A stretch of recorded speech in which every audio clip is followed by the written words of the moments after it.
हाँ तो बच्चों, ये आगे की जो प्रोसेस है नेक्स्ट पेज की, उद्देश्यों के बाद का जो पेज आएगा उसकी जो प्रोसेस है वो बताने से पहले मैं आपको एक बात बता देना चाहती हूँ कि आप जो डायरीज वगैरह जो तैयार कर रहे हैं, चाहे वो इंटर्नशिप के दौरान वाली डायरीज हो, चाहे आपकी वार्षिक पाठ योजना है या समालोचना वाली डायरीज, सभी डायरीज पे जो ट्रांसपेरेंट पॉली कवर आता है वो आपको चढ़ाना है। डायरीज पे जो भी एंट्रीज दे रखी है वो कंप्लीट करनी है। इनकम्प्लीट जो एंट्रीज वाली डायरी बिल्कुल भी अलाउ नहीं है, सबमिट नहीं की जाएगी उनकी डायरीज। तो इन बातों का आपको विशेष तौर पे ध्यान रखना है। कवर प्लस एंट्रीज कंप्लीट होनी चाहिए।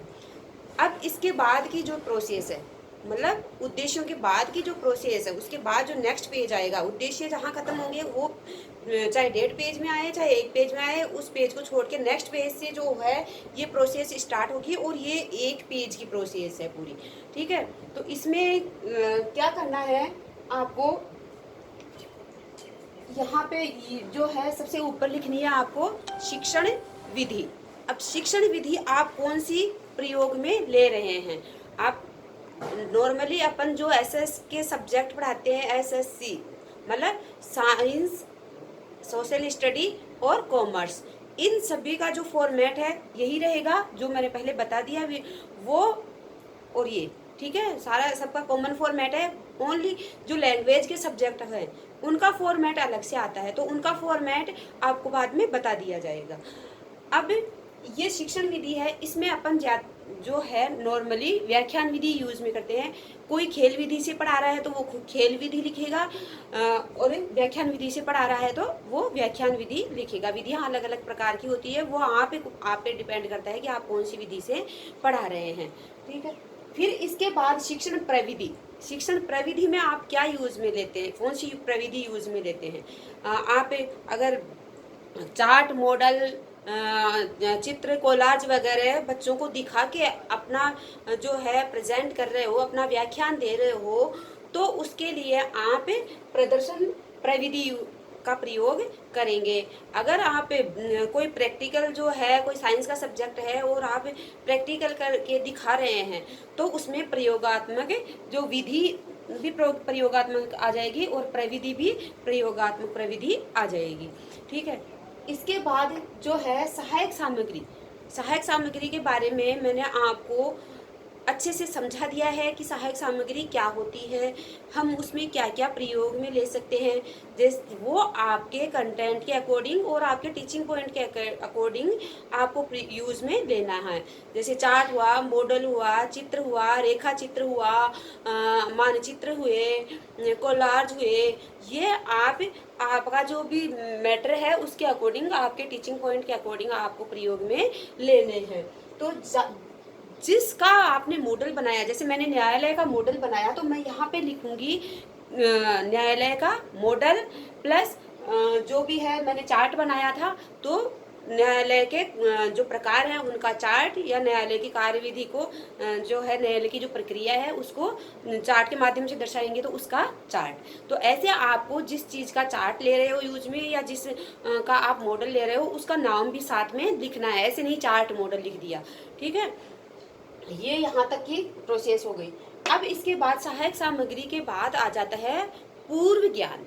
पूर्व ज्ञान यानी पहले से अपन को इस जिला न्यायालय के बारे में कितना ज्ञान है, थोड़ी बहुत नॉलेज तो अपन रखते ही है ना, कि न्यायालय की स्थापना क्यों की जाती है, न्यायालय क्या होते हैं, अपना न्यायालय कहाँ पे स्थित है। तो अपने को थोड़ी बहुत नॉलेज तो पहले होती है, क्योंकि हम पहले से पढ़ के आए हुए होते हैं। पूर्व जो क्लासेज हैं उनमें भी हम पढ़ के आते हैं, तो उसके आधार पे भी हम इसके बारे में कुछ नॉलेज रखते हैं। तो हमारा पूर्व ज्ञान न्यायालय के बारे में क्या है, या आपका जो टॉपिक है उसके बारे में आपका पूर्व ज्ञान क्या है, इसके बारे में हम लिखेंगे कि विद्यार्थी जिले की न्याय व्यवस्था के बारे में सामान्य जानकारी रखते हैं। ठीक है, ये यहाँ तक का पूर्व ज्ञान का जो है वो पॉइंट आ जाएगा। इसके बाद आ जाता है आपका प्रस्तावना प्रश्न।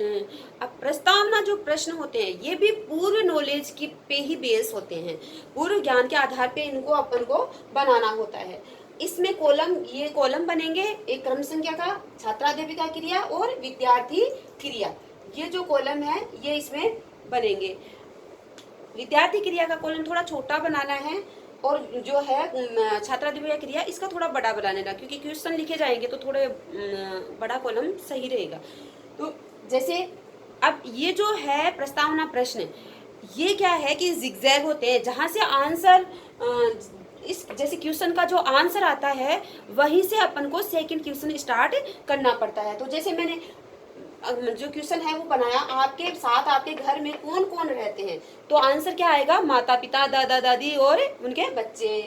फिर जैसे मैंने इसी से क्वेश्चन स्टार्ट किया है वापस कि माता पिता, दादा दादी व भाई बहन से मिलकर किसका निर्माण होता है, तो फिर आ जाएगा आंसर परिवार का।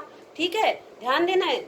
और फिर परिवार से आंसर परिवार आया, तो मैंने परिवार से ही नेक्स्ट क्वेश्चन स्टार्ट किया है कि परिवारों से मिलकर किसका निर्माण होता है, समाज का। सबको पता है परिवारों से मिलकर समाज का निर्माण होता है, तो यहाँ पे क्या आ गया, समाज का। फिर समाज के लोगों में आपसी विवाद हो जाने पर वे न्याय के लिए कहाँ जाते हैं, तो सबको पता है कि न्याय के लिए अपन कहाँ जाएंगे, न्यायालय जाएंगे, तो आंसर आएगा न्यायालय। फिर जिगजैग चल रहा है, आपको ध्यान रखना है कि जिगजैग जहां से जो आंसर आ रहा है वहीं से आपको क्वेश्चन स्टार्ट करना है। फिर न्याय के लिए जिला स्तर पर जो है वो कौन से न्यायालय की स्थापना की गई है, तो जिला न्यायालय आ जाएगा। फिर अपना टॉपिक क्या था, जिले की न्याय व्यवस्था, तो लास्ट क्वेश्चन क्या आ जाएगा अपना कि जिले की न्याय व्यवस्था किस प्रकार की है। ठीक है, ये आ गए आपके प्रस्तावना प्रश्न। मेरे प्रश्न 6 बन रहे हैं, लेकिन आप 5 प्रश्न बना सकते हो। 6 की कोई कंपल्सेशन नहीं है कि आप 6 ही बनाओ, 5 क्वेश्चन आप बना सकते हैं। फिर ये जो प्रस्तावना प्रश्न है, ये जो खत्म होने के बाद आपको लास्ट में क्या करना है, उद्देश्य कथन करेंगे हम कि जो है कि आज हम जिले की न्याय व्यवस्था के बारे में विस्तार से अध्ययन करेंगे। ऐसे कहते हुए ये प्रकरण लिखना है और इसको अंडरलाइन आपको करना है। ये उद्देश्य कथन करेंगे तब ही ये प्रकरण लिखना है। यहाँ पे मैंने पहले से लिख रखा है, लेकिन आपको जब आप क्लास में पढ़ाने जाओगे तब आपको ये ध्यान रखना है कि उद्देश्य कथन करते हुए आप ये प्रकरण लिखोगे और उसको सिंगल रेखा में अंडरलाइन करोगे। सिंगल रेखा में, डबल लाइन नहीं खींचनी है नीचे। ठीक है, तो ये जो प्रोसेस है सारी, ये यहाँ से शिक्षण विधि से लेके और उद्देश्य कथन तक की, ये सारी प्रोसेस उद्देश्यों के बाद नेक्स्ट पेज की है। इसको आपको ध्यान में रखना है। अगर फिर भी कुछ समझ में नहीं आ रहा हो तो आप कभी भी पूछ सकते हैं।